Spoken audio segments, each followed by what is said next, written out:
that's where, so even if they lie and just say, oh, he's the same age as me, 15, so like if they're 15, it's just like mainly 14 and under, we have to, doesn't matter. If their partner's the same age, younger, whatever, 14 and under, we have to report. 14 under. That includes being 14, right? Yeah, Okay. 14, once they get to 15, then there's a little bit more playroom. So as long as they just lie and say, oh, he's 15, 16, as long as they don't say 14, and as long as it's not too much of an age gap, then we just kind of play. What if they do say they're 14? Well, then from there, it's just really watching what they say. What if they need an abortion, though? Oh, that's a completely different story now. Oh. Now, if they're this is more just for testing and stuff like that. Okay. We need to know that. If they come in for pregnancy testing, at that point, it still needs to be. You never got this from me, just to make all of our lives easier. Okay. If they're 14 and under, just send them right there if they need an abortion. Okay. Well, we're honored now to have Abby Johnson. She's joining us. She was a former Planned Parenthood director in Bryan, Texas. She quit her job after she was asked to assist in an ultrasound before an abortion procedure. Since her departure from Planned Parenthood, Abby has been traveling the country sharing her story and motivating others to take a stand for life. Abby, thanks for joining us tonight. Thank you for having me. Let me start by asking this question. Is this an isolated incident that we just saw here on the screen, or is this the way Planned Parenthood operates? This is a common occurrence for Planned Parenthood, unfortunately. This is something that many women are subjected to the cover-ups of Planned Parenthood and the tweaking of information that, they try to scrub their charts. And unfortunately, this is something that is very common, even something that we experienced at my own clinic. Can you tell us about that? Is there a story that you have or an experience that you have? There is. In fact, I remember a specific woman that we thought that we were doing the right thing for. We thought that we were caring for her. But she was a prostitute, and she told us that she began being a prostitute when she was a minor, although when she started seeing us for services, she was not a minor. She was a young woman, and she would come in frequently for birth control visits and also for testing. And every time she came in, she had a new infection, and we would treat her for that.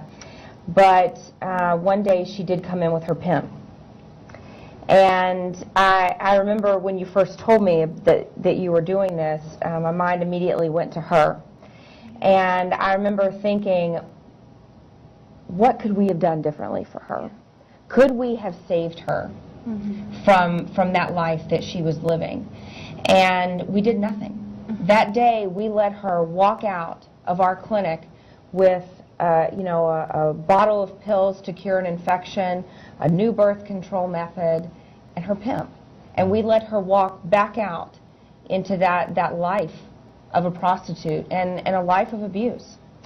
Now, since this video has been released, Planned Parenthood has fired that director that we just saw in this video clip, claiming this was an isolated incident. But Lila, even the video released today suggests that, as Abby was saying, this is not isolated. Yeah, we have a second video out that shows a second worker, even though this was supposedly isolated according to Planned Parenthood, working with the sex traffickers, again, of the underage girls to find ways to skirt Virginia law to get them the abortion. So, I mean, Abby, what are your thoughts? Have you watched the videos?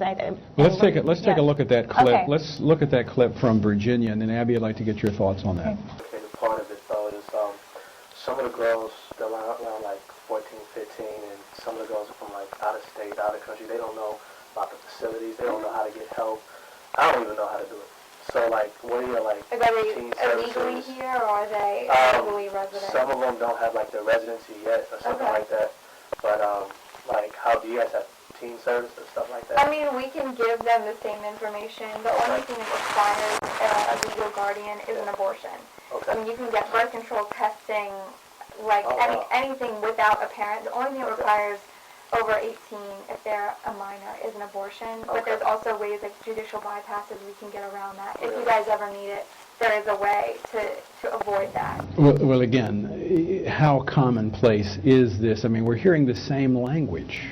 It's very common. I listened to this, I watched this video earlier today, and I thought, these are probably words that I may have said myself. It's words that I definitely heard other people say inside of Planned Parenthood. They will do anything. They will encourage anyone to have an abortion. They will coerce anyone into having an abortion. That's pretty strong language. And the evidence is beginning to suggest that that is in fact what's taking place here. Can you tell us more about minors going to the clinics facing abortion decisions, whether they're coming from situations of abuse or even trafficking, the kinds of situations you've seen with maybe minors coming to the clinic and their positions of vulnerability and what that looks like when abortion is being considered and encouraged even by Planned Parenthood? Yeah, minors are frequently encouraged to have abortions. Minors are actually the most vulnerable targets. They are the easiest to sell on abortions.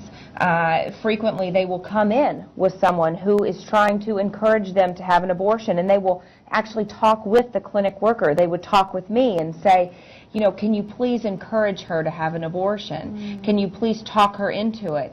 And, you know, we are all good salespeople at Planned Parenthood, and that is our job. And with Planned Parenthood and their quotas and, you know, us trying to increase the amount of abortions, it's required. And in fact, Planned Parenthood just recently put out a statement that says every Planned Parenthood affiliate must be an abortion-providing affiliate by 2013. This is going against what their stated mission is, that they want to make abortion safe, legal, and rare. The only thing that we have right now is that it is legal. Does it appear then that this willingness to cover up sexual abuse in the pursuit of an abortion, trying to get that abortion, do you think those two things are related? Absolutely. Planned Parenthood is a safe haven for people who are trying to abuse girls and even minor women. Well, Abby, that's some explosive stuff there that tracks right along with the footage that Live Action has been able to obtain. Thanks so much for joining us tonight. We appreciate it so much.